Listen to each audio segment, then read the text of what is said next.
Hello guys, welcome to the today video is the great Mahabharata epic Mahabharata లోని యొక్క పెద్ద పార్వం పెద్ద పండు ముసలివాడు అనకూడదు అని ఒక గొప్ప మహాయోధుడు అశ్వత్థామహుడు కురుకుల వృద్ధుడైన ఈ శాంతన పుత్రుడు భీష్ముడు ఘోరాతి ఘోరుడు వీరాతి వీరుడు శౌర్య పరాక్రమ పరంపర భీష్మ పితామహులు మన మహాభారత కురువంశ వృద్ధుడైన ఈ భీష్ముడు బ్రహ్మచారిగా మరి ఆనాడు వాళ్ళ వాళ్ళ శాంతన మహారాజు సత్యవతి పుత్రుడు విచిత్ర వీరుడు వీర్యాంగదుడు ఆయన కుమార్తెలు అంబికలను స్వయంవరంలో నుంచి తస్కరించి వెంబడించి వెంటాడి వాళ్ళ తమ్మునికి ఇచ్చి తిరిగి అప్పుడు వారికి ధృతరాష్ట్రుడు పాండురాజు అని ఇద్దరు పుట్టిరి. వాళ్ళ వారసులు కౌరవులు పాండవులు పుట్టిరి.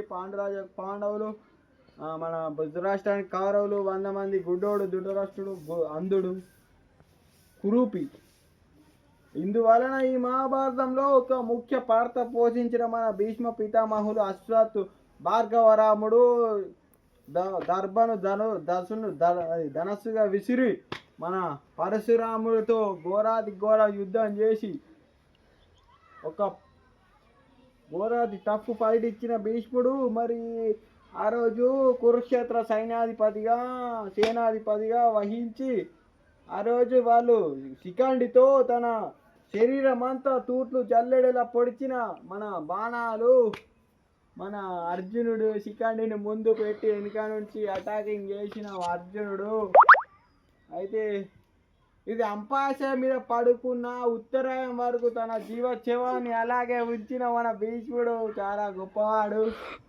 తన మరణం ఘోరాతి ఘోరం యుద్ధంలో చాలా పెద్ద పితామహుడు. ఆయన తన తండ్రికి ఇచ్చిన మాట కోసం తన జీవితాన్ని బ్రహ్మచర్యానికి త్యజించాడు, మాట నిలుపుకున్నాడు.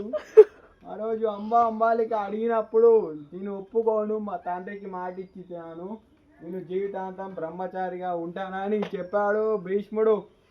ఒక గొప్ప వీరుడు. తన చివరి శ్వాస వరకు ప్రాణాలు విడిచిపోయినా అతను బ్రహ్మచారిగానే ఉన్నాడు.